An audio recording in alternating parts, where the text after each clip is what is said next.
एक तो न्यायपालिका को आत्मनिरीक्षण की जरूरत है ना। आप दूसरों पर उंगली उठाते हैं तो आपको आत्मनिरीक्षण की जरूरत है कि कहाँ जा रही है न्यायपालिका, किधर जा रहा है देश की अदालतें। दोस्तों नमस्कार, आप देख रहे हैं मास इंडिया और मैं हूं विभू कुमार झा। दोस्तों इस वक्त की एक रेलिवेंट इशू, कल के डेट में सुसाइड किया अतुल नाम का इंजीनियर, जो कि एक बड़े लेवल का इंजीनियर, और उन्होंने 1.5 घंटे का सुसाइड का जो है उन्होंने पहले ही वीडियो में सारा एक्सप्लेन किया। उसके बाद सुसाइड के बाद जो है पूरे इंडिया में खलबली मची कि आखिर ऐसे घटना कैसे हुई। इसके बाद जो है पूरे इंडिया में अभी बवाल मचा हुआ है, नेशनल मुद्दा है। और सीधे हम जुड़ेंगे इस पर में पूर्व IPS ऑफिसर अमिताभ दास सर से और जानेंगे कि आखिर ये जो मामला है कितना खतरनाक है और पूरे देश के लिए क्या इस पर में मैसेज जा रहा है। सीधे जानेंगे सर से। स्वागत है सर। धन्यवाद आपका, थैंक यू सर। अतुल का मामला कल के सुसाइड होने के बाद जो है पूरे इंडिया में मामला जो है दौड़ रहा है आग की तरह। ये सही कहा आपने। ये अतुल सुभाष नाम का एक इंजीनियर था, AI इंजीनियर, बेंगलोर में। ऐसे मूल रूप से बिहार का ही रहने वाला है, पूसा रोड का। और इसने परसों सुसाइड कर लिया, खुदकशी कर ली।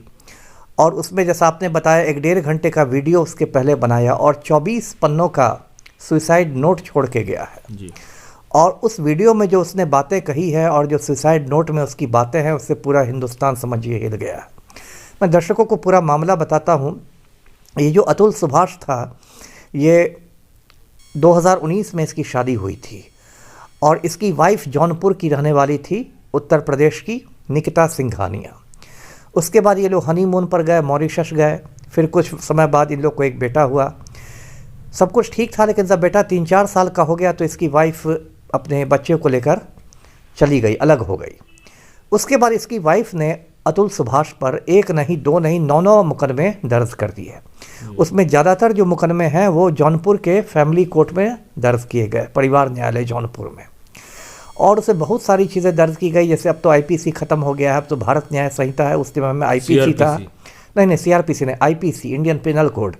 IPC की धारा 498A में केस किया गया, जो महिलाओं के उत्पीड़न से संबंधित है। मेंटेनेंस इसमें मामला जो है, दहेज उत्पीड़न का मामला किया गया। उसके बाद घरेलू हिंसा का मामला किया गया, अप्राकृतिक सेक्स का, बहुत सारी चीज़ें। और तो और इस पर ये तक इल्ज़ाम लगा दिया गया कि इसने अपने ससुर की हत्या कर दी थी। बाद में उसकी वाइफ ने, जो सिंघानिया थी, उसने वापस ले लिया वो इल्ज़ाम और कहा कि नहीं, मेरे पिता की हार्ट अटैक से मौत हुई थी। लेकिन इसको एक झूठे मर्डर केस में भी फंसा दिया गया। अब देखिए ये बंदा कितना पिस गया अदालत की चक्की में। देखिए बेंगलोर कहाँ दक्षिण भारत में, जौनपुर कहाँ उत्तर भारत में। मुकदमों में इसको टोटल 120 तारीखें मिली, जिसमें 40 में ये खुद वहाँ पहुँचा। अब बताइए आने जाने में कितना खर्च और कितना, और कॉरपोरेट की नौकरी करते हैं तो छुट्टी कितनी मुश्किल से मिलती है। 40 में ये वहाँ पहुँचा और इसके मुताबिक ज़्यादातर दिन में कोई काम ही नहीं हुआ कोर्ट में। किसी दिन वकीलों की हड़ताल रहती थी, किसी दिन जज साहब छुट्टी पर रहते थे, किसी दिन किसी की मौत हो गई रहती थी तो उसका शोक रहता था। उसके बाद देखिए क्या हुआ कि इसकी वाइफ ने 3 करोड़ रुपए एलिमोनी मांगा। एलिमोनी मतलब हुआ गुजारा भत्ता टाइप से। जब हस्बैंड वाइफ अलग होते हैं तो एक मुश्त पैसा मांगती है वाइफ, और 3 लाख रुपए हर महीना मांगे अपने बेटे की देखभाल के लिए। अब देखिए कितना भ्रष्टाचार है इस सिस्टम में। जौनपुर परिवार न्यायालय में एक महिला जज है, रीता कौशिक नाम है।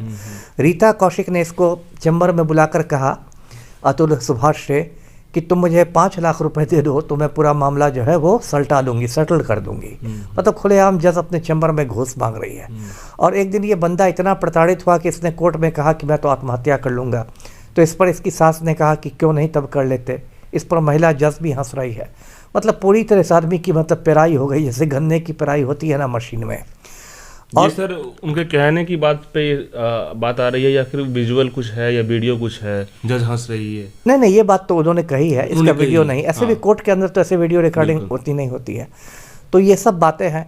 उसके बाद ये आदमी इतना मतलब फ्रस्ट्रेशन में आ गया कि इसने सुसाइड कर लिया। और से सुसाइड नोट में लिखा, एक तख्ती टांग दी, जस्टिस इज ड्यू, मतलब इंसाफ अभी बाकी है। और इसने लिखा कि यदि मुझे इंसाफ मिलता है तब तो मेरी अस्थियां गंगा नदी में प्रवाहित की जाएं, और यदि मुझे न्याय नहीं मिलता तो मेरी जो अस्थियां हैं वो कोर्ट के पास जो गटर होता है, नाला, उसमें बहा दी जाए।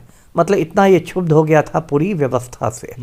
और इसने पेशकार के बारे में लिखा है, जो कोर्ट का किरानी होता है, कि पेशकार जो था वो भी पैसे मांगता था तारीख बढ़ाने के लिए। और एक मतलब हिंदुस्तान में ज़्यादातर अदालतों की यही स्थिति है कि पेशकार को पैसे देकर इधर से उधर लोग तारीख करवाते रहते हैं, और बहुत सारे जज जो होते हैं वो पेशकार के जरिए पैसे भी लेते हैं, उनके वो मतलब माध्यम का काम करता है। अब इसने जब सुसाइड कर लिया तो पूरा हंगामा मच गया है देश में, और उसके बाद सुसाइड कैसे किया ये थोड़ा जानकारी। फंदा से लटक के इसने अपने कमरे में सुसाइड किया है। ऐसे में दर्शकों को स्पष्ट कर दूं कि सुसाइड करना बहुत गलत चीज़ है, आत्महत्या बिल्कुल। मैं ऐसे दर्शकों को संदेश दे रहा हूं कि जो मर गया वो तो मर गया, लेकिन ऐसे सुसाइड नहीं करें। कोई भी यदि ज़िंदगी में मुसीबत आए, सबकी ज़िंदगी में मुसीबत आती है, तो उससे फाइट करना चाहिए। बेंगलोर में सुसाइड किया? जी बेंगलोर में किया। अच्छा, बेंगलोर में किया। और उसके बाद जो बेंगलोर में है एक पुलिस स्टेशन है, मराठा हल्ली पुलिस स्टेशन, वहाँ पर अभी 4 लोगों के खिलाफ केस हुआ है, जो भारत न्याय संहिता की धारा 108 है, आत्महत्या के उत्पीड़न की धारा है कि आप किसी को इतना सताइए कि वो सुसाइड कर ले। तो उसमें 4 लोगों को नामजद अभियुक्त बनाया गया है। एक इसकी पत्नी को, निकिता सिंघानिया को, इसकी सास को, निशा सिंघानिया को, इसके साला को, अनुराग सिंघानिया को, और इसके चचेरे ससुर को। अब देखिए, इसके जो सुसाइड ने कई मुद्दों पर बहस छेड़ दी है। एक बहुत बड़ा मुद्दा है झूठे केसों का मुद्दा। इस देश में बहुत सारे कानून बनाए गए हैं महिलाओं की मदद करने के लिए, नारी सशक्तिकरण के लिए, जैसे 498A जैसे कानून।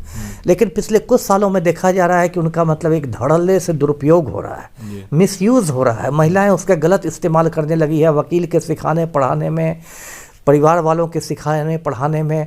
और इसका सबसे दुखद पहलू ये हो गया है कि जिस महिला पर सच में भी जुल्म होता है उसको भी अब लोग संदेह की दृष्टि से देखने लगते हैं कि ये भी झूठ केस कर रही है। दूसरा मुद्दा जो बहुत बड़ा इससे आया है वो है न्यायपालिका में भ्रष्टाचार। देखिए, भारत के न्यायपालिका में ऊपर से लेकर नीचे तक पूरा भ्रष्टाचार भरा हुआ है, लेकिन न्यायपालिका के पास एक लाठी है, अवमानना की लाठी है, कंटेम्प्ट की लाठी है। इसलिए लोग न्यायपालिका की निंदा करने से डरते हैं, उनको लगता है कि हम पर अवमाननावाद चल जाएगा, कंटेम्प्ट ऑफ कोर्ट चला जाएगा। पुलिस को तो सुबह से शाम तक लोग गरियाते हैं, नेताओं को भी लोग गरियाते हैं, सबको यहाँ गालियाँ मिलती हैं, लेकिन न्यायपालिका के नाम से लोग थोड़ा हिचकते हैं, जबकि न्यायपालिका में भी चरम पर भ्रष्टाचार है। तो साइलेंट किलिंग तो न्यायपालिका में भी चल रही है ही, सिस्टम का दोष है ही, है ना।